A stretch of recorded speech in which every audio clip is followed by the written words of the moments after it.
आज बात करेंगे मोरिंगा के बारे में। मोरिंगा जिसे हम सुहांजना भी कहते हैं, ये हमारे पाकिस्तानी रीजन्स में, स्पेशली इस वक्त जो हमारे एशियन रीजन्स हैं, चाहे इंटरनेशनल बात की जाए, ये बहुत ज़्यादा पॉपुलर है और इसका इस्तेमाल बेधड़क किया जा रहा है।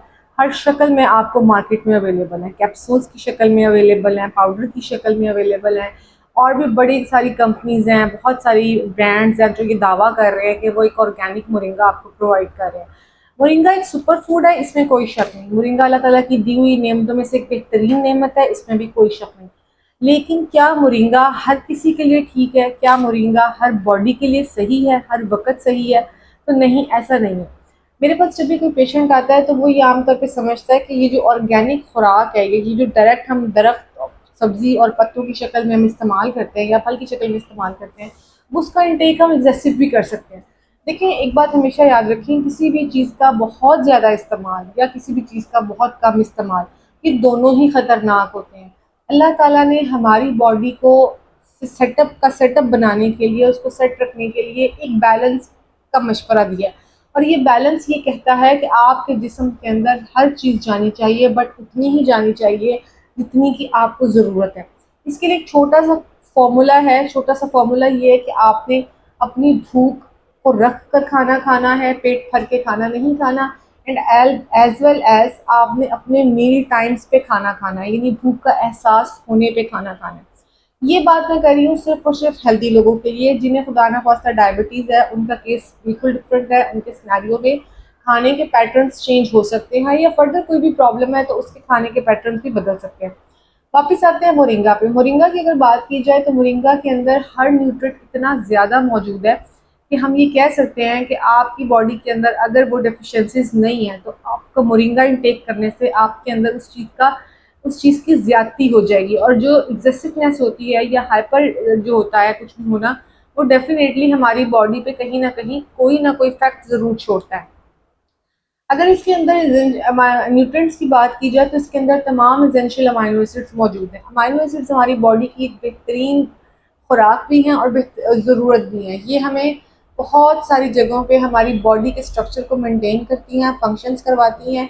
इसीलिए अमाइनो एसिड्स की जो इंटेक है, जो ख़ास तौर पे हमने खुराक से लेनी होती है, वो अब सब अमाइनो एसिड्स इसके अंदर मौजूद है। अगर बात की जाए पोटाशियम की, तो एक जितना पोटाशियम एक केले में होता है, उसी उसी साइज में या उतनी ही मिकदार के मोरिंगा में 7 गुना पोटाशियम ज़्यादा पाया जाता है। अगर बात की जाए प्रोटीन के बारे में, तो दूध से ज़्यादा प्रोटीन इसके अंदर मौजूद है। अगर बात की जाए कैल्शियम के बारे में, तो यस, दूध से ज़्यादा कैल्शियम, 4 गुना ज़्यादा कैल्शियम इसके अंदर मौजूद है। अगर बात की जाए विटामिन सी के बारे में, तो किन्नों से ज़्यादा, मौसमी, माल्टा, किन्नो, ये जो ऑरेंजेस वाले कैटेगरी के फ्रूट्स हैं, इनमें से 7 गुना ज़्यादा विटामिन सी जो है वो इसके अंदर मौजूद है। अगर बात की जाए आयरन के बारे में, तो आयरन हमारे इसमें आयरन का लेवल बहुत ज़्यादा है, स्पिनिच से तो बहुत ज़्यादा है। अगर बात की जाए मैग्नीशियम के बारे में, तो इसमें मैग्नीशियम का लेवल भी 36 गुना ज़्यादा है। अगर इसी तरह बात की जाए हमारे वाइटामिन के बारे में, B3 के बारे में, B2 के बारे में, तो ये भी डेफिनेटली इसका लेवल बहुत ज़्यादा है। अब ये सब चीज़ें कहने को तो ठीक है, सेहत के लिए अच्छी हैं, तो मैं इतना ज़्यादा इनटेक क्यों नहीं कर सकता, या मैं इनटेक क्यों नहीं कर सकता? कौन सी सिचुएशन है जहाँ पे मैं मोरिंगा नहीं रिकमेंड करती? प्रेगनेंसी के अंदर मैं मोरिंगा को रिकमेंड नहीं करूँगी जब तक कि मुझे ये श्योरिटी नहीं हो जाती कि पेशेंट के सारे न्यूट्रिएंट्स मुकम्मल हैं या वो डेफिशिएंट नहीं हैं। अगर वो डेफिशिएंट नहीं है तो मैं उन्हें रिकमेंड नहीं करती। अगर डेफिशिएंसी मौजूद है तो फिर ज़ाहिर है वो एक एतदाल के साथ, एक प्रॉपर डाइट के साथ या एक प्रॉपर डोज के साथ उसका इस्तेमाल किया जा सकता है। दूसरे केसेस में जहाँ पे मेरे पास कोई भी ऐसा पेशेंट आए जो कि किडनी डिसऑर्डर या किसी भी किडनी का शिकार है, मैं उसको भी बहुत जल्दी मोरिंगा सजेस्ट नहीं करती, क्योंकि इसमें भी पोटाशियम की क्वांटिटी ज़्यादा है, आयरन ज़्यादा है, तो वो कहीं ना कहीं किडनीज के लिए नुकसानदेह हो सकता है। इसके अलावा अगर बात की जाए कि जो शुगर के मरीज़ हैं और उनकी शुगर बैलेंस रहती है, डायबिटिक्स हैं, बट वो बैलेंस है, तो उनके लिए भी मोरिंगा एक सजेस्टिव डोज नहीं हो सकती, क्योंकि इसके अंदर ये प्रॉपर्टी होती है कि ये हमारे शुगर लेवल को ब्लड में मेंटेन करता है। तो अगर मैं इसका इंटेक करूँगी विद द नॉर्मल शुगर, तो शायद ही आपकी बॉडी के अंदर शुगर लेवल को डिक्रीज़ करेगी, इससे आपको जिस्म के अंदर शुगर की या ग्लूकोज की क्वांटिटी कम हो जाएगी।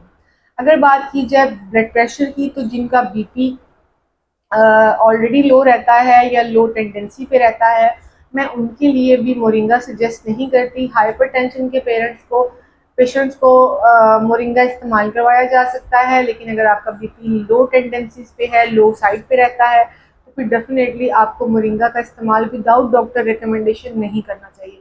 Thank you.